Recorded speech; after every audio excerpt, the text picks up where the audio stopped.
Le Plessis-Sagnières, c'est un peu une histoire de famille, un livre écrit à plusieurs mains. Au premier chapitre, il y a la mère, Rosa May. Ma mère était une très bonne jardinière et elle nous a intéressés au jardin depuis notre enfance. Et nous habitions chez mon grand-père à proximité, qui était un jardin à la française. Et ça, je savais que j'aimais pas. Ça, je savais que jamais, enfin, évidemment, ce que je dis, mauvais exemple, mais je dis j'aurais épousé l'héritier de Vaux-le-Vicomte, je me serais fait une raison. Mais comme j'avais la chance d'arriver sur un terrain vierge, je pouvais faire comme j'en avais envie. Alors, des arbres, des arbustes, seuls ou embosqués. L'impression que c'est la nature qui s'invite jusqu'aux pelouses, l'air de rien. Au chapitre 2, avec les fils, Denis, Guillaume, sont arrivés les massifs, les légumes, les fleurs, mais toujours composer des scènes, jouer avec les tonalités, les perspectives, créer de l'harmonie. Celui qui est dégoulinant, qui s'appelle Dentelle de Bruxelles, et le rouge très foncé qui s'appelle Sénégal, je trouve que côte à côte, ils rendent très bien.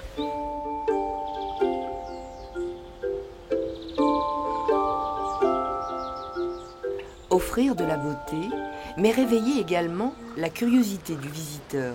C'est pour cela, par exemple, que le Plessis-Sagnières a accepté de semer dans son potager des graines de haricots barangeonniers, comtesse de Chambord et des courges sucrines du Berry.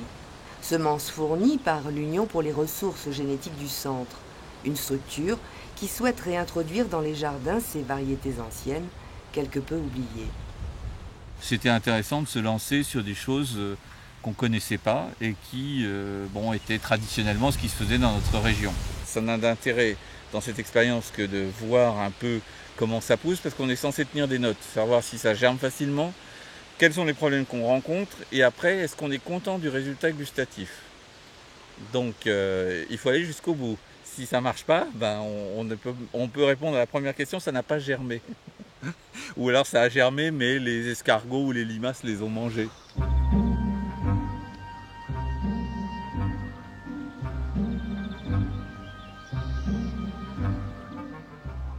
Quand c'est pas les pivoines, c'est les roses, c'est tous les jours qu'il faut y être. Les personnes, quelquefois, qui me disent « Ah, madame, t'as tellement de travail et tout. » Je réponds « Écoutez, quand je suis arrivée ici, il n'y avait pas de jardin du tout. Personne ne m'a obligé à le faire, donc je le fais pour mon plaisir.